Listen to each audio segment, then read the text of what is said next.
Okay, you guys, what is up? The King of Lightning is here today to do Attack on Titan. Yo, man, it's been a minute because the last time I did an Attack on Titan review was chapter 51, and that was months ago. And I've been on complete slack mode. I've been Snorlax when it comes to the Attack on Titan reviews, and I do apologize, but it is what it is. So we're going to do all the chapters, chapter 52, 53, and 54, that is 5-2, 5-3, 5-4, in one video. So how long this video is going to be, I have no damn idea. Of course I'm going to ramble, I'm going to discuss, and I'm going to try and remember everything. Because, again, we're talking about 3 chapters that are around 44 pages each. So that's a lot of material. That's a lot of material to cover. But then, it was my fault. You know, you're absolutely right. It was my fault. It's my fault, okay? I should have reviewed the chapters when they fucking came out. But I didn't. So, I'm gonna be a lot more diligent when it comes to the Attack on Titan reviews. But until that point in time, it's catch-up mode. So right now, this is the catch-up chapter review for, once again, those 3 chapters. If I forget anything, I'll probably mention it in either a discussion video, or I'll mention it in the next Attack on Titan review that I do. So we'll see how it works out. But of course, before I get started, right, this is the week of evolution. So you go down in the description box below and you retrieve your Thunderstone, Patreon.com. Evolve from a mere Pikachu to an awesome, epic, cool Raichu. Join the King of Lightning. Join Zapdos and all the Electric Wonder, man. Join Electric Wonder. What the hell am I saying? Dude, alright, if you want to join me on Mount Olympus, okay? And you want to have a chance to win certain gifts, like for example, the first gift, the goal is to, have a PS4, and then we are going to expand on that. And later, I don't know when I'm going to start doing this, but I'm going to start doing Patreon exclusive material. Oh my god, yay! Yay! So, like Patreon only live streams, because they deserve it, alright? I mean, I'm not going to stop doing this on the King of Lightning. That ain't stopping anytime soon. But the patrons, alright, they are Raichus. And Raichus over Pikachus every day of the week, yeah. Byakugan, fuck it, whatever. So, evolve down below, Day of Thunderstone. I like that. I like that. I want to somehow use that, alright? When I start making t-shirts, one of them should be a Thunderstone, because that's just cool. Oh, can I do that? Yeah. I need to talk to Jimmy about that. Yo, okay, we good. Let's move on, alright? Where do I start? Because I don't want to start at chapter 52, because, well, no. Let me graze over that chapter 52. From memory, we find out that Pastor Nick was murdered by the elite military police. And they basically work for the king, the high-end family, like the Reese family, and these guys apparently murdered Pastor Nick. They went in there, they tortured him. He didn't say a word, because when you look at his fingers, all the nails that he had on his hands were removed, which means that he didn't speak. And they killed him because he didn't talk. So, the thing about that situation is that I've said it before.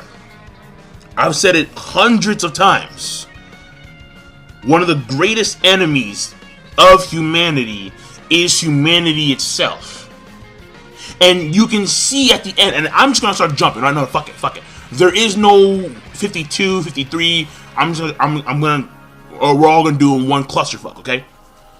You see at the end of the latest chapter where Commander Irvin, he reveals his plan, and he's talking to Pixis, okay? And Pixis is like, yeah, well, you know, tonight we dine in hell. So, listen,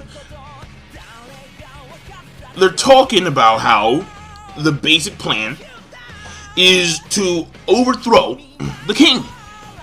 And the reason why is because there are too many internal conflicts with humanity right now at this point in time. There are far more important things with the wall, with the Titans. Mr. Ape Titan over here, he's speaking their language. He's a massive threat. He took out, what's his name? He took out Michael? Mr. Nose, he took out him. One of the best of the Survey Corps. So, this guy's a threat. And there are certain things that they found out. Like, for example, how the Titans are in fact humans. They are humans by some weird transformation that they've turned to Titans. And Mr. Monkey has been going around changing humans. So there's an issue here. And there are too many internal scuffles with humanity, with the monarchy, with poverty, with all these small little things. I mean, poverty I wouldn't really call small, but food shortages, that kind of stuff. There are too many internal problems because there's not enough, order. There's not enough equality being distributed amongst the people, amongst the masses. So we have to nip this in the bud. So when the Survey Corps go out and they do their thing, if you go to chapter 52, I believe, we have Hanji, and she's talking about we have to be more worried about the stab in the back as opposed to the frontal assault. So what she's implying there is that we as humans, we as the Survey Corps, have to be worried about what's going to happen within the walls as opposed to outside of the walls. So like, there's too much shit. So before they do anything else, before they try and capture retake Wall Maria, before they go outside Wall Maria and do whatever, they first have to fix the inner walls. And the king right now, he's sitting on his throne. We see him too. Like, this is like the first time we see the king. He's and like we see him. He's listening to like these Wallace. There is the guy of the head of the military police, and because like there's two branches of the military police. There's like the regular dudes, like Nile, like he runs them, and there is like I'm gonna call them the elite branch of the military police. Their names I forget. Like the corporate, not corporate. I don't know, man. The elite. Fuck it, all right. I'll get to it. I'll get it right in the next chapter. I promise you, all right. All right, pinky swear. All right, I promise. Okay. So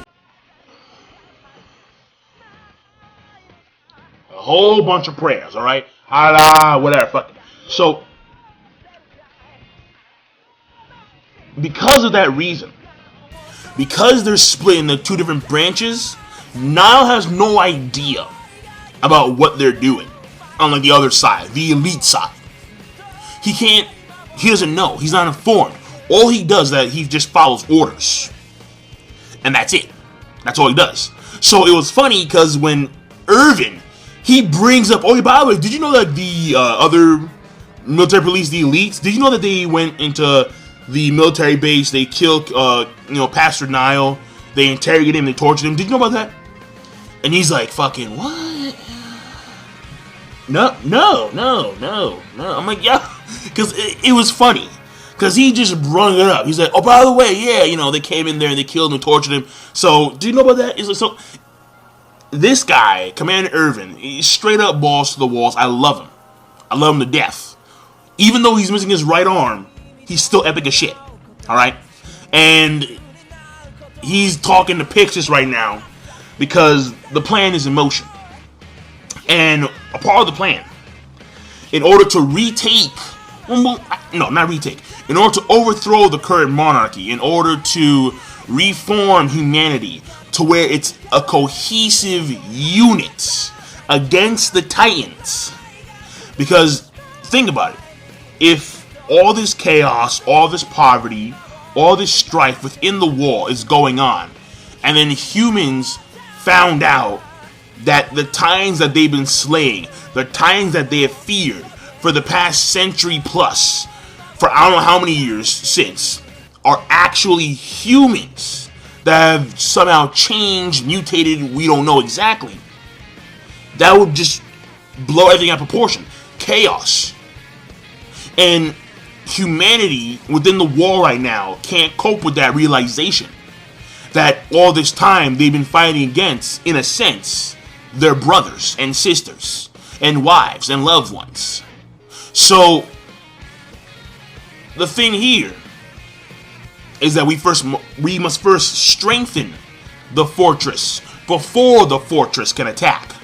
So we have to strengthen humanity, and the king's doing a shitty job. So they're gonna build Trost for some. I guess because Trost is like the outer city, like the southern. For some reason, okay, I understand why. All right, because I believe Shingansha, the city in Wall Maria, that was in like the southern end of the area, and then the next most southern end on the Wall Road side was Trost. So amongst all of the end cities within the Wall of Rose, Trost is the most vulnerable because Trost is the closest to the origin of the entrance of the Titans, meaning again Shingansha and the Titans coming in there and ruining Shingansha, and coming out into Wall Maria side. So my point here is this though.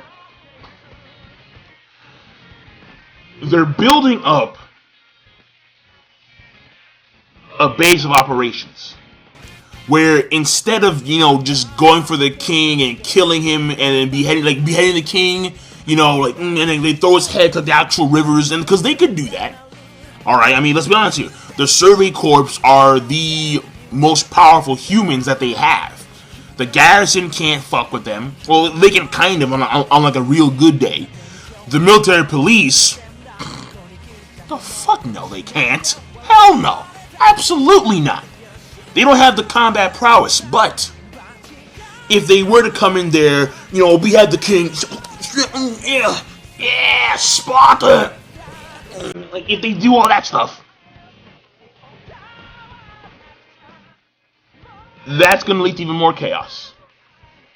And what they're doing here is that with the Reeves Corporation, they are establishing power within the Trosk town, with other towns where this individual, Mr. I forgot his first name, but his name is Reeves, right? He runs this company, where they're gonna have power, and then they're gonna be able to give food to the people. The Survey Corps, they get first dibs and that kind of stuff.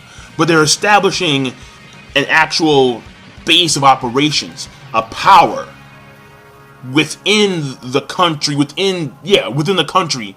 So when shit does go awry, there's going to be something to lean on. So that's very good on Levi's part, and mainly on Irvin's part, because Irvin, he's the one who plans this shit. I mean, they had the letter, everyone's shocked, like, whoa, and then they burned the letter, like, so you guys heard it burn, so leave no evidence behind.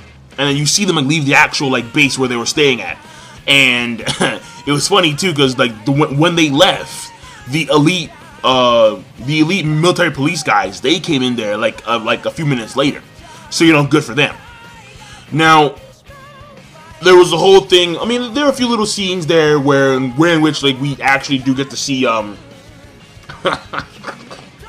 we get to see Jean once again play the role as Eren, and we get to see Armin. This was crazy. We get to see Armin play as Christia, or Historia, whatever you want to call her. But it was hilarious because, like, the dude, he's feeling her up. He's like, yeah, or he's feeling him, I should say. And he's like, yo, like, let me hear a girl scream, man. Let me just hear a girl scream. And I'm like, yo, and Armin's like, no, he's crying and shit. Because let's be honest, right? Armin, he's mad sensitive, right? Somewhere down there, he has a vagina. It's very obvious. But the fact that when he goes to, like, redo his gag or his wrapping on his mouth, the guy is like, yo, I heard that you were a boy. You shouldn't have told me that. And like, he starts to drool and shit, and I'm like, yo, dude, this dude is crazy.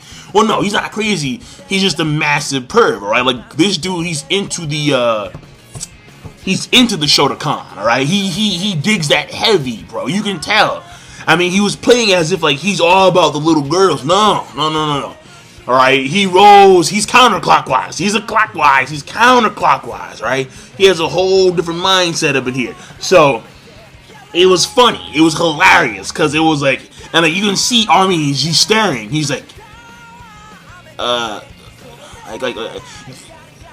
the end of the chapter of 54, he seems a little bit traumatized, because he's holding himself. He's like, shit, like, what the fuck just happened, man? Yo, who is this dude, man? Yo, oh, Jackson, whoa. So, it was hilarious. It was just fun. It was very funny, alright? And by the way, right, let me point that out for, let me be on the record and saying that Michael Jackson, even though he is, I won't say accredited, basically, I don't believe the stories, alright? I just don't. For good reason. But let's move on, alright? Let's move on. Now, there is this individual that is popping up in not only Erin's mind, but also we get to see a flashback of her. And she, at this point in time, I'm going to call her Historia's older sister. Now, she has jet black hair, and her facial features look just like Historia's. We don't know what her name is, but apparently, and this tripped me out. When in chapter 52, when Historia is speaking about her past and how, like, her mom, like, it was weird how, like, her mom would always read a book, never talk to her, never engage with her, and the same thing applied for the grandmother and the grandfather, and how one day when she was reading books, she somehow learned to read, despite the fact that the grandfather and the grandmother and the mother didn't actually make, like, direct contact with Historia. I mean, as far as we can tell, the grandmother and the grandfather on rare occasions, just to teach about the business, but not about, maybe in that sense, literature, and that's what you assume in, like, the first chapter, or, like, when you first read it. And then you find out about how, like, her mom, when she tried to engage in contact with her mom completely threw her to the wayside, completely disregarded her, and she was very fearful of her. She even said, like, if only I could kill this child. Something along those lines. And then, like, those were the first words her mother said to her. And later on in life, when they grew up, she met her father. And her father winds up, the Reeves farm area, whatever. And basically, like, they leave. They get surrounded by these dudes. The same dudes who we can clearly tell want Eren and, Historia right now, and basically they kill the wife. Her final words, it's crazy, her first words to Historia were along the lines of, I wish that you weren't born, or I wish I could kill you. And then the last words she says to her daughter are along the exact same lines. So it's like, whoa. Like, that's really, I mean, we don't know the full-on history as to why her mom was like that. But that's the way it was. And then Historia herself was going to die. But she wind up being spared by the guy, her father, right? I guess one of, like, the high echelon of Reeves. Because, like, there's Reeves, and then there's Reeves, right? I think it's Reeivs, something like that. That involves Historia and, like, that family and, like, the higher echelon. And then, like, there's Reeves, Reebs, and they're the ones who are working with the Surrey Corps right now, cutting a deal, and we're working with Trost. And that's from memory. I could be wrong about the Historia and, like, the higher echelon family, but I'm gonna call them Reeves for now.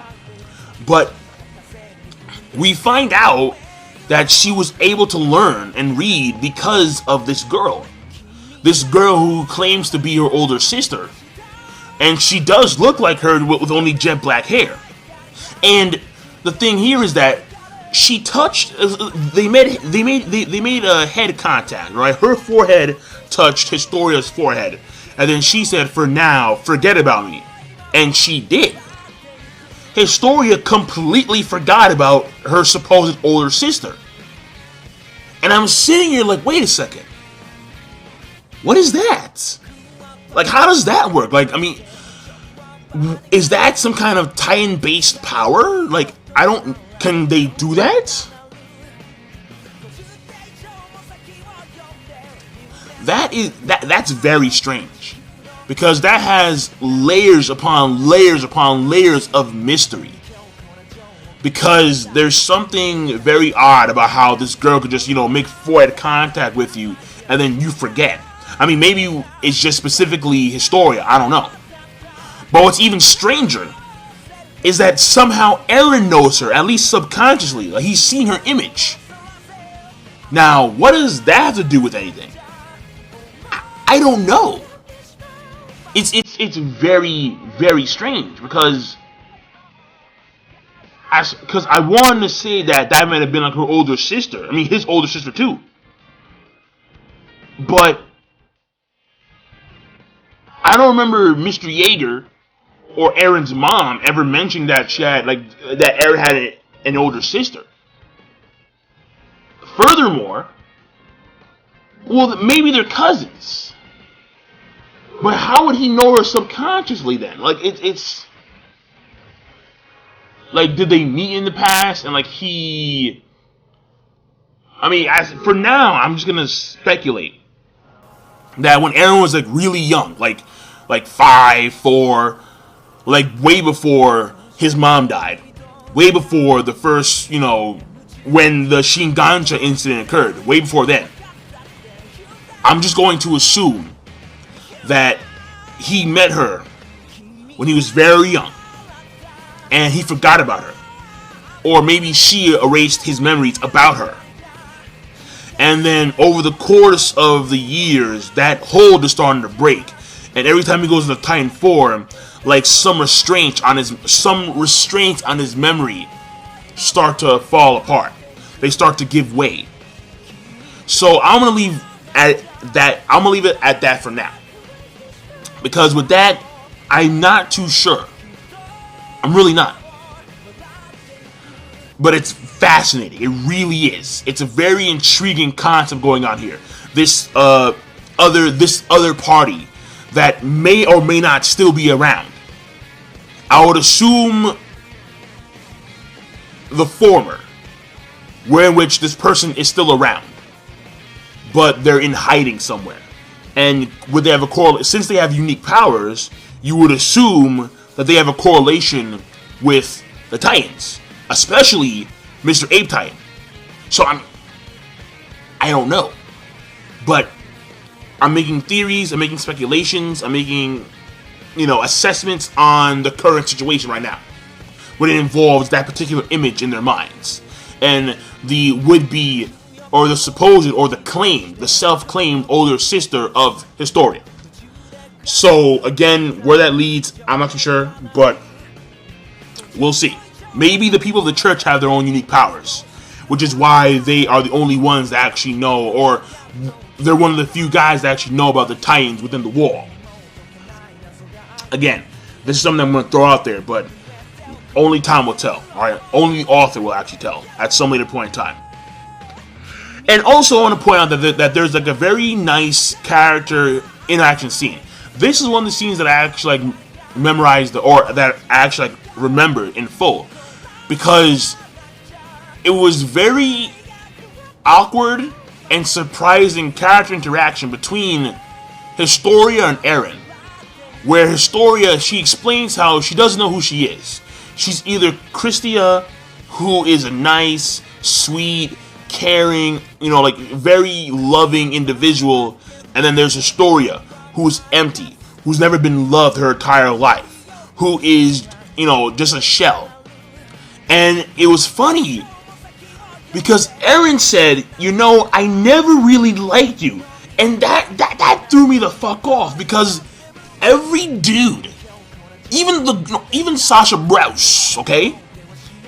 they find her to be someone who is like angelic, someone who is, like really good.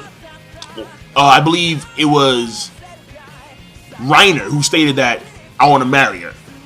How she's very sweet, very nice, very caring. And Eren, he found that, and this to me had a lot of weight. He said that he found that artificial, fake, as if like she couldn't really express who she truly was. And I was like, yo, Eren fucking Yeager, man. Perceptive, very perceptive.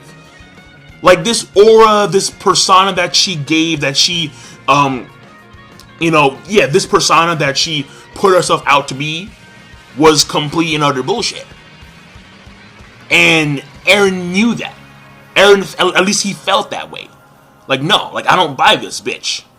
And now he's starting to actually like her because she is a quote-unquote normal person now.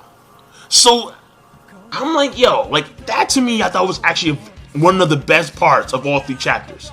Because it was such awkward, yes, yet at the same time, it could be, in a sense, pivotal interaction between these two. Because these two have never been on, like, fantastic terms. Only because of the fact that we never see them really have that deep of a character interaction. Because mainly it was just her and Ymir.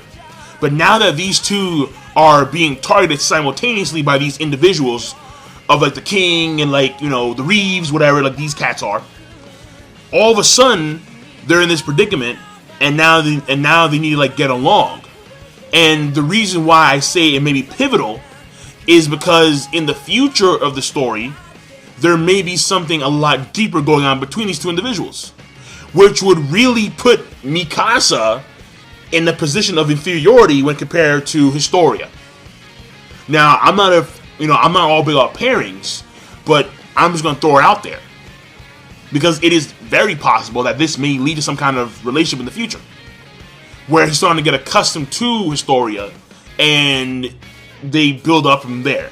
I mean, he could do that, but then again, given the fact that Eren has such stronger connections with Mikasa because of the years they spent together, how he fought and to save her life, how she owes him, and how like she won't leave his side, period.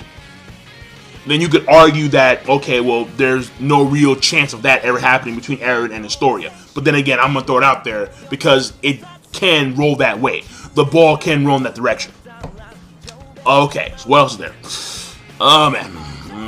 I mean, Levi's leg is better. We did find out that the Trost district is pretty much in ruin.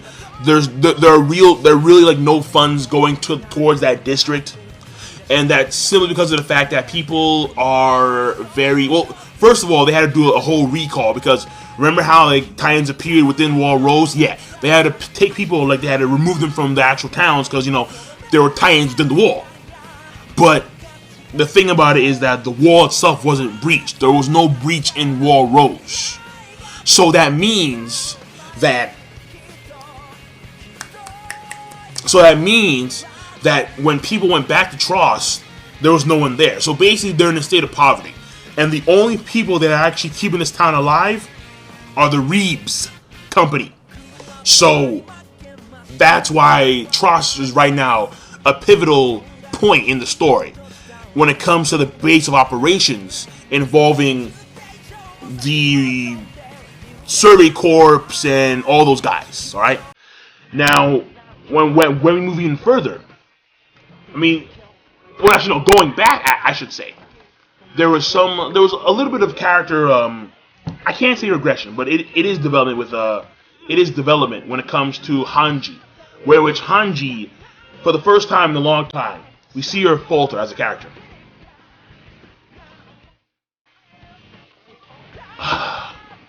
She falters because she kind of is responsible for the death of Pastor Nick at the same time because she put him there. Now, of course, it was in her best interest because he knew information, and plus she wanted to keep him alive. And did she consider him a friend or not? I don't know. But what I think the important thing here is that she falters for a second, or for a few minutes, because she believes that they have obtained information about them because Pastor Nick revealed some information because he's being tortured. But Levi says, wait a second, his fingers, his nails, were they all off? It means that he didn't talk. So she regains her confidence. She regains her ground, I should say, after some reinforcement from Levi. And I think I'm going to end this on this. Or I think I'm going to end this video on this. In chapter 53, very important. Very important. Alright? More so than 54, they're on the same level. But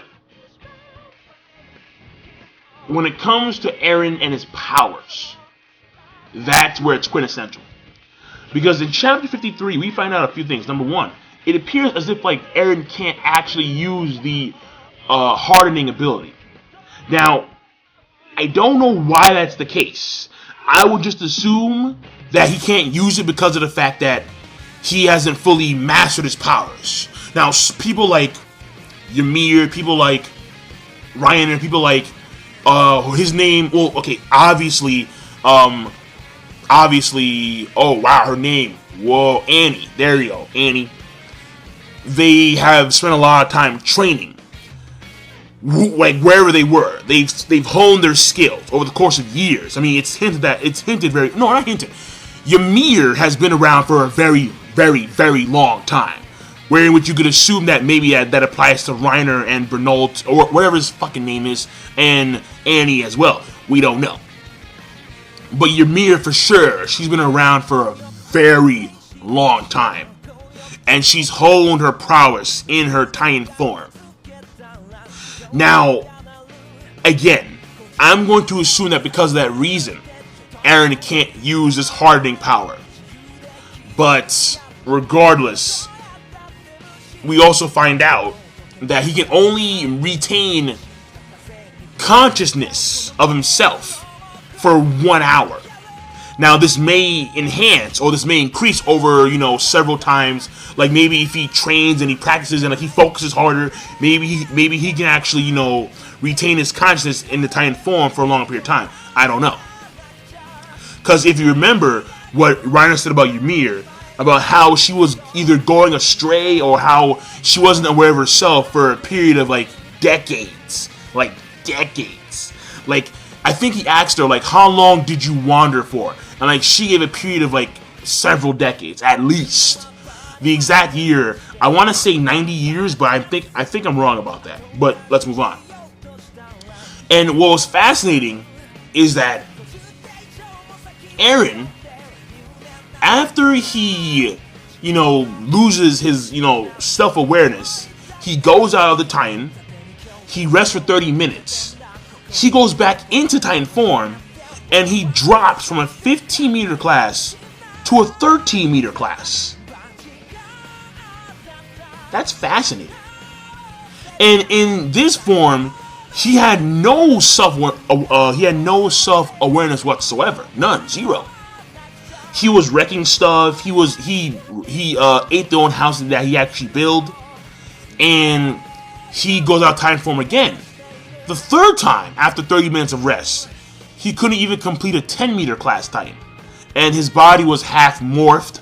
So that to me is very, very intriguing. So Eren can only and mind you, this wasn't like in a combat situation. This was like regular stuff. He had to, go on one foot and balance himself. He had to build a house. He tried to talk, but he couldn't because his jaw isn't built for talking. But, well, I can't really say that. I mean, again, that could be a learning process wherein which you have to learn that. Takes years upon years to do that. I don't know.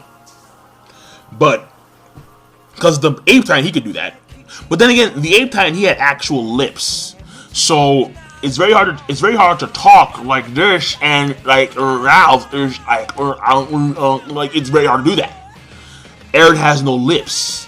So it's very hard for him to actually it'll be very hard to pronunciate and to express his words. But regardless of that, I think it is still like a learning curve thing where he actually has to like learn. He actually has to get up to that point.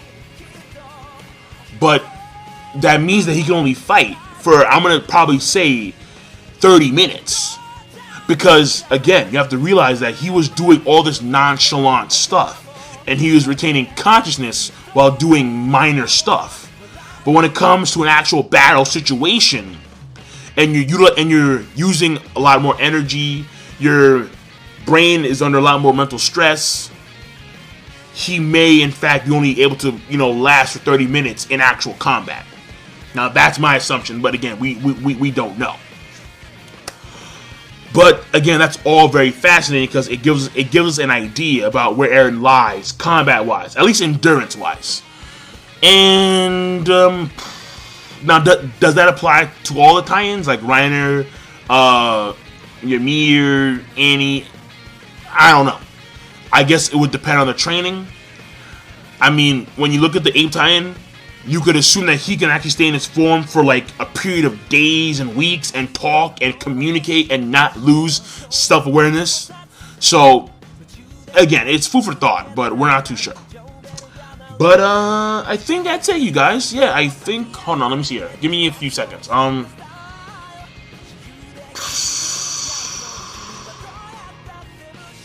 mean, we did see Sasha, like, shoot an arrow when they ambushed the, boys of the Reeves guy. And then, like, we see... right, Hanji and the others, they did capture the individuals that killed and interrogated Pastor Nick, because they're working in, cahoots with the Reeves guys. I already mentioned Pixis. Nile is somewhat aware of the situation. Apparently, Commander Erwin actually liked Nile's wife, but Nile said, yeah, well, I chose her, and you chose the Titans. So, that's your fault, alright? That's your fault.